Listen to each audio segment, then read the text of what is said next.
भील प्रदेश का मांग भारत आदिवासी पार्टी के झंडा तले राजकुमार रोत जी अगर ले रहे हैं तो हो सकता है कि ये भील प्रदेश की मांग संसद में भी उठा दें। चैतर वसावा अगर भील प्रदेश का मांग उठाए हुए है तो ये जनता को केवल दिखावा है या नहीं, क्योंकि ये संजय सिंह को क्यों नहीं बाध्य कर रहा है कि राज्यसभा में आप भील प्रदेश का मांग उठा के दिखाइए। संजय सिंह एक बार चैतर वसावा के लिए नहीं बोलेगा भील प्रदेश का मांग, उल्टा डांट के भगा देगा। राजकुमार रोत जी और चैतर वसावा दोनों एक साथ अपने राजनीतिक कैरियर को लेकर निकले, लेकिन राजकुमार रोत जी की विश्वसनीयता ये बताती है कि वो तब तक बीटीपी में रहे जब तक कि बीटीपी खत्म नहीं हो गया। उसके बाद भी वो आम आदमी पार्टी या कांग्रेस भाजपा ज्वाइन नहीं किए, बल्कि अपनी पार्टी बनाए, बाप पार्टी। उसके जगह पर चैतर वसावा छोटू दादा को इमोशनली अपने पक्ष में करके पहले पत्नी को जो है तालुका पंचायत में भेजा, उसके बाद लड़ाई लड़ने लगा कि हमको भी टिकट दे दीजिए। जब दादा तैयार नहीं हुए तो एक जनरल गद्दाफी रूपी अरविंद केजरीवाल का साथ लेकर के, एक सामंती पार्टी का सहारा लेकर के और डेडियापाड़ा से चुनाव जीतकर आदिवासी भोली भाली जनता को गलत रास्ता दिखाना चाह रहा है कि हम आदिवासी हितैषी हैं। अरे दम है, लात मारो इस विधायकी पर, समाज के लिए लात मारो इस विधायकी पर और दोबारा लड़ जाओ, हारो चाहे जीतो, लेकिन एक अपनी पार्टी बना के लड़ो। तब जाकर के एक आदिवासी समाज का लड़का ये सोचेगा कि तुम उसके लिए लड़ रहे हो। राजकुमार रोत जी और चैतर वसावा दोनों ही छोटू वसावा जी के पार्टी बीटीपी से अपना कैरियर शुरू किए। राजकुमार रोत जी अपनी पत्नी को किसी तालुका पंचायत में जिताने के लिए जो है छोटू वसावा जी से टिकट नहीं मांगे, जबकि चैतर वसावा की महत्वाकांक्षा ऐसी थी कि इन्होंने अपनी पत्नी को उसी बीटीपी के टिकट से तालुका पंचायत में जो है भेजा। राजकुमार जी बीटीपी के डिजॉल्व होने के बाद निर्णय ले रहे हैं कि मुझे बाप पार्टी बनाना है, और चैतर वसावा छोटू वसावा जी का आशीर्वाद ले करके वृक्ष बन गया और उनको धोखा दे करके जाकर के आम आदमी पार्टी ज्वाइन कर लिया। राजकुमार रोत जी ने चैतर वसावा के तरह सत्ता का लालच में एक सामंती सोच वाला अरविंद केजरीवाल के आम आदमी पार्टी का हाथ पकड़ना उचित नहीं समझा और इन्होंने एक आदिवासी पार्टी ही बना करके भारत आदिवासी पार्टी के टिकट पर चुनाव लड़ा। जरा बताइए कि आदिवासियों का हितैषी नेता कौन होगा? राजकुमार रोत जी भारत आदिवासी पार्टी के झंडे के तले लड़ करके लोकसभा पहुंच गए और चैतर वसावा कांग्रेस का बैसाखी लेके राहुल गांधी को अपने गाड़ी में बगल में खड़ा करके यानी पैर पकड़ करके भी चुनाव नहीं जीत पाया। बोलिए बड़ा नेता कौन है? नमस्कार दोस्तों, लोकतांत्रिक आवाज़ में आपका स्वागत है। मैं रजनीश सिंह तोमर, राष्ट्रीय संयोजक, लोकतांत्रिक आवाज़ में भारत की जनता को हाथ जोड़कर नमस्कार करता हूँ। दोस्तों, अभी जो महाराष्ट्र और झारखंड में चुनाव हुआ तो उसके साथ कई राज्यों में उपचुनाव भी हुए। तो राजस्थान के एक 84 सीट है विधानसभा, वहाँ भी चुनाव हुआ और वहाँ राजकुमार रोत जी के नेतृत्व में बाप पार्टी ने धमाकेदार जीत हासिल की और अनिल कटारा साहब वहाँ से विधायक हो गए बाप पार्टी से। तो आज अपना इसी पर है पूरा का पूरा कि राजकुमार रोत जो हैं उनका राजनीतिक कद किस तेजी से बढ़ रहा है। और आप जानते हैं कि मैं गुजरात से हूँ, तो इसीलिए मैं गुजरात में भी एक उभरते हुए नेता को सामने रखा हूँ कि राजकुमार रोत जी किस तेजी से बढ़ रहे हैं और गुजरात के चैतर वसावा की स्थिति क्या है। इससे जनता को एक समझ में आएगा कि पॉजिटिव राजनीति और नेगेटिव राजनीति में क्या फर्क होता है। आगे बढ़ने के पहले दोस्तों, सबसे पहले मैं ये बताऊं कि 84 विधानसभा में हुआ क्या। तो सबसे पहले जरा एक बार रिजल्ट देख लीजिए, तब एनालाइज करूंगा। 84 विधानसभा राजस्थान,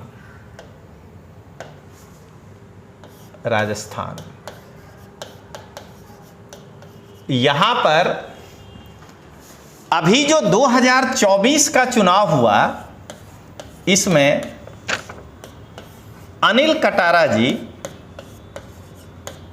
बाप पार्टी से चुनाव लड़े थे और 89,161 मत इनको मिला। ये बाप पार्टी से थे। इनके सामने भारतीय जनता पार्टी के करीलाल जी चुनाव लड़े थे बीजेपी से और उनको 64,791 वोट मिला और करीलाल जी 24,370 मतों से पराजित हो गए। यहां से महेश रोत साहब कांग्रेस के टिकट से चुनाव लड़े और महेश रोत साहब को 15,915 वोट से संतोष करना पड़ा। अब जरा देखिए, मैं जो बार बार कह रहा हूं कि राजकुमार रोत जी का राजनीतिक कद क्यों बढ़ा, तो 2023 के राजस्थान विधानसभा चुनाव में यहां से राजकुमार रोत जी ही चुनाव लड़े थे विधायक का, बाप पार्टी से, और राजकुमार रोत जी को 1,11,150 मत मिला था। यहां से सुनील कटारा बीजेपी के तरफ से चुनाव लड़े थे और उनको मात्र 41,984 वोट मिला। देखा जाए तो लगभग 60,000 से ऊपर मतों से ये जीते थे।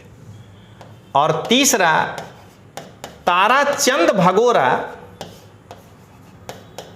जी लड़े थे चुनाव, तो भगोरा जी कांग्रेस से लड़े थे और उनको 28,120 मत मिला था। क्या देख रहे हैं दोस्तों, मैं क्यों कह रहा हूं कि राजकुमार जी बड़े नेता, चैतर वसावा नहीं, कि राजकुमार जी पहले 1,11,000 वोट ला करके स्वयं 84 विधानसभा सीट पर जो है अपना खुट्टा गाड़ दिए। और ये इनकी पहली जीत नहीं है, इसके पहले ये 2 बार बीटीपी से जीत चुके थे इसी जगह पे। उसके बाद जब ये डूंगरपुर लोकसभा सीट से चुनाव लड़े तो वहां जीत गए, जबकि चैतर वसावा हार गया। और अब वो अनिल कटारा जी को बाप पार्टी के टिकट पे जब ये लड़ने गए तो जाहिर है कि रोत जी को चुनाव प्रचार करने आना पड़ेगा और अपने कैंडिडेट को जिताने के लिए। तो 89,161 वोट जो है अनिल कटारा जी को भी आया और 24,370 मतों से वो जीते। अब दोस्तों यहां एनालिसिस करना लाजमी हो जाता है कि राजकुमार रोत जी और चैतर वसावा में कौन बड़ा नेता है, ये तय तो आपको करना है, मैं केवल फैक्ट्स दूंगा।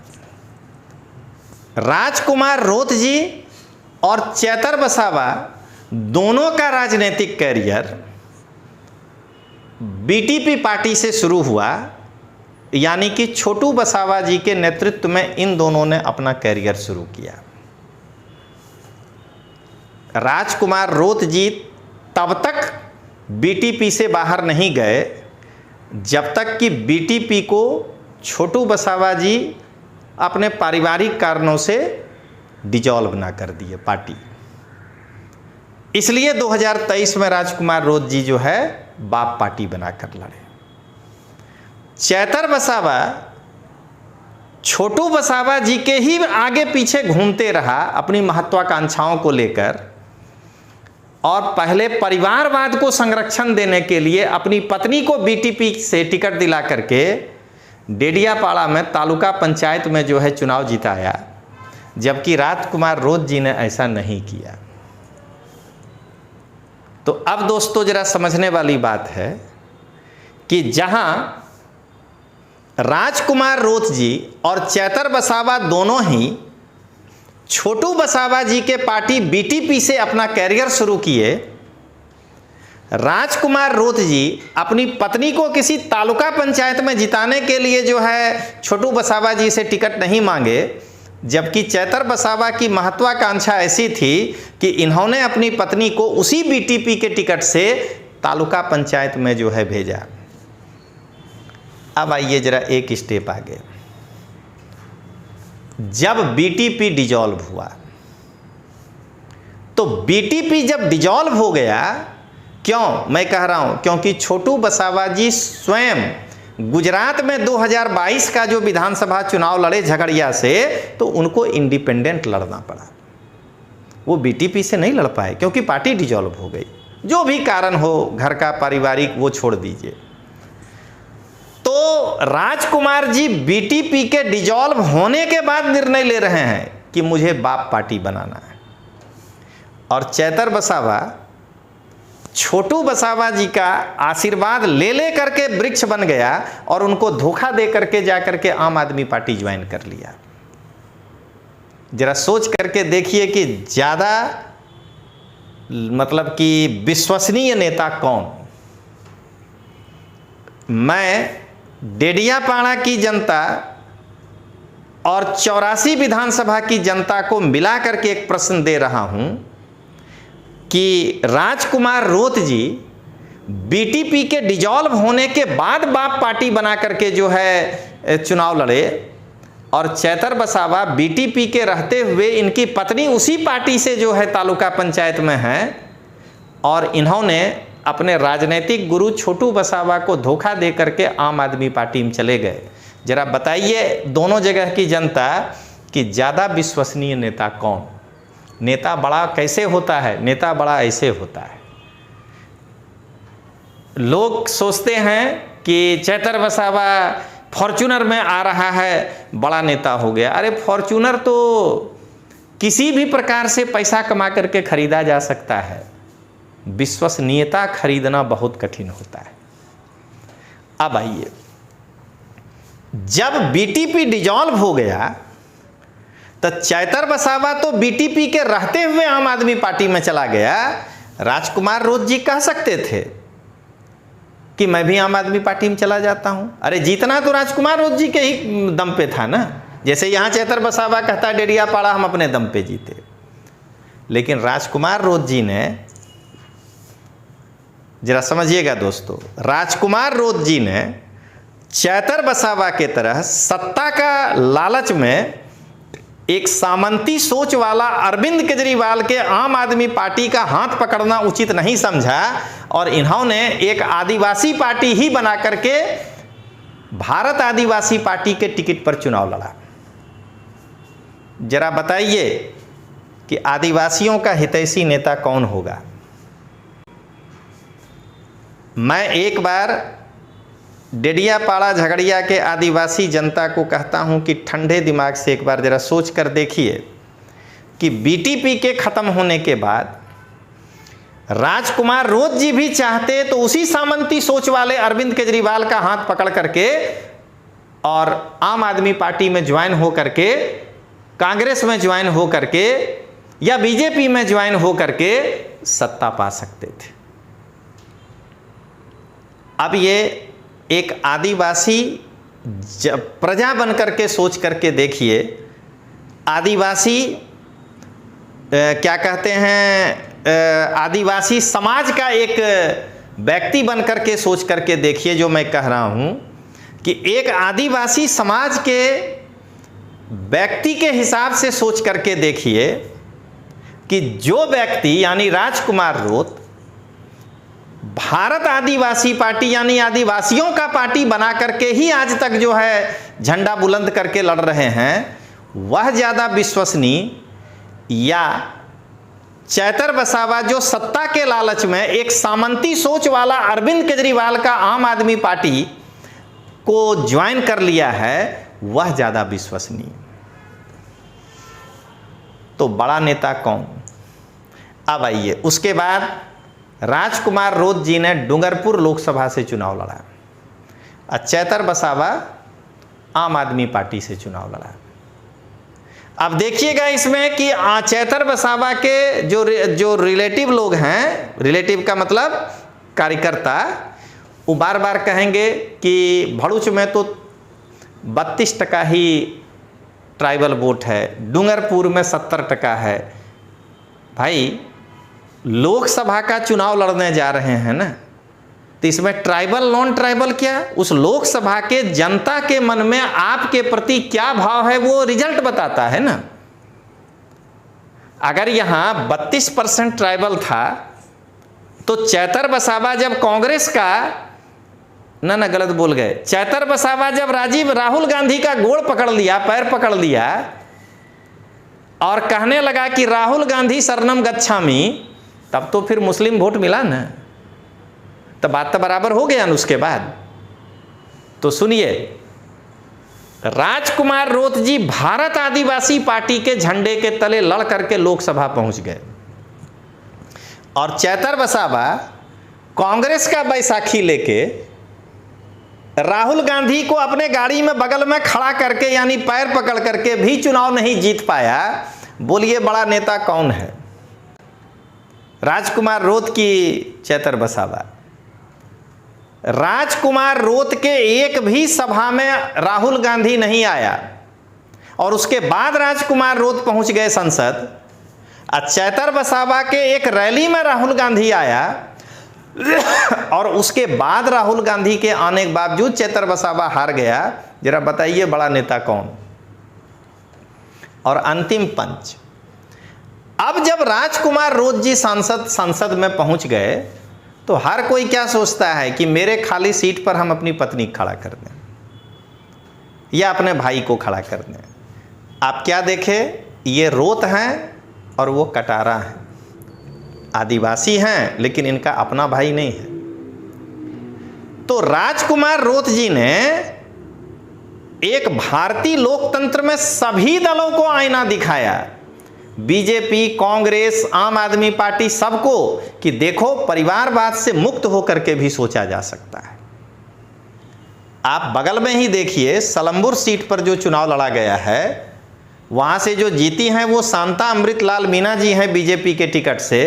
अमृतलाल मीणा जी की पत्नी हैं, वो पहले उसी सलमपुर सीट पर विधायक थे और फिर वो एमपी हो गए, तो वो सीट खाली हुआ तो वो अपनी पत्नी के लिए सीट लेकर आ गए। राजकुमार रोत अपनी पत्नी के लिए सीट लेकर नहीं आए। चैतर वसावा भरपूर फील्डिंग कर रहा है कि नर्मदा में एक पत्नी, झगड़िया में एक पत्नी और डेडियापाड़ा में हम तीनों मिल करके जगह को घेरें और परिवारवाद को आकाश की ऊंचाई तक पहुंचा दें। मुझे ऐसा लगता है कि हिंदी में एक कहावत है, संगत से गुण होत हैं, संगत से गुण जात। तो शायद ये राहुल गांधी के साथ जो थोड़ा देर खड़ा रहे ना, तो इनमें कुछ वो वाला गुण आ गया है कि भाई हम नहीं रहेंगे वायनाड से तो मेरी बहन, मेरी माँ नहीं रहेंगी रायबरेली से तो हम, ये उसी चक्कर में पड़ गए हैं कि हम यहाँ से नहीं तो मेरी पत्नी, हम यहाँ से नहीं तो मेरी ये पत्नी, हम नहीं तो मेरा भाई। ये काम राजकुमार रोत जी ने कभी नहीं किया। तो मैं अंत में यही कहना चाहूँगा कि राजकुमार रोत जी और चैतर वसावा दोनों ही छोटू वसावा जी के बीटीपी पार्टी से एक साथ उठकर बढ़ा, लेकिन राजकुमार रोत जी ने अपने मूल्यों या सिद्धांतों से समझौता नहीं किया और बीटीपी के डिजॉल्व होने के बाद भारत आदिवासी पार्टी बना करके ही आदिवासियों की लड़ाई लड़ा। जबकि केजरीवाल, आप जानते हैं कि एक तानाशाह है, तो चैतर वसावा गद्दाफी रूपी तानाशाह केजरीवाल का साथ लेकर के और आदिवासी जनता को जो है गैर मार्ग लेकर के जा रहा है कि हम तुम्हारे हितों का काम करेंगे। एकदम अंतिम पंच है दोस्तों, इसके बाद नहीं। जरा एक बार सोचिए, भील प्रदेश का मांग भारत आदिवासी पार्टी के झंडा तले राजकुमार रोज जी अगर ले रहे हैं तो हो सकता है कि ये भील प्रदेश की मांग संसद में भी उठा दें। चैतर वसावा अगर भील प्रदेश का मांग उठाए हुए है तो ये जनता को केवल दिखावा है या नहीं, क्योंकि ये संजय सिंह को क्यों नहीं बाध्य कर रहा है कि राज्यसभा में आप भील प्रदेश का मांग उठा के दिखाइए। संजय सिंह एक बार चैतर वसावा के लिए नहीं बोलेगा भील प्रदेश का मांग, उल्टा डांट के भगा देगा। तो दोस्तों, आज का निष्कर्ष यही निकला कि छोटू दादा के संरक्षण में राजकुमार रोत जी और चैतर वसावा दोनों एक साथ अपने राजनीतिक कैरियर को लेकर निकले, लेकिन राजकुमार रोत जी की विश्वसनीयता ये बताती है कि वो तब तक बीटीपी में रहे जब तक कि बीटीपी खत्म नहीं हो गया। उसके बाद भी वो आम आदमी पार्टी या कांग्रेस भाजपा ज्वाइन नहीं किए, बल्कि अपनी पार्टी बनाए, बाप पार्टी। उसके जगह पर चैतर वसावा छोटू दादा को इमोशनली अपने पक्ष में करके पहले पत्नी को जो है तालुका पंचायत में भेजा, उसके बाद लड़ाई लड़ने लगा कि हमको भी टिकट दे दीजिए। जब दादा तैयार नहीं हुए तो एक जनरल गद्दाफी रूपी अरविंद केजरीवाल का साथ लेकर के, एक सामंती पार्टी का सहारा लेकर के और डेडियापाड़ा से चुनाव जीतकर आदिवासी भोली भाली जनता को गलत रास्ता दिखाना चाह रहा है कि हम आदिवासी हितैषी हैं। अरे दम है, लात मारो इस विधायकी पर, समाज के लिए लात मारो इस विधायकी पर और दोबारा लड़ जाओ, हारो चाहे जीतो, लेकिन एक अपनी पार्टी बना के लड़ो। तब जाकर के एक आदिवासी समाज का लड़का ये सोचेगा कि तुम उसके लिए लड़ रहे हो। मैं दोस्तों, मैं यही कहूँगा, जय हिंद, जय जय गरवी गुजरात, जय जोहार।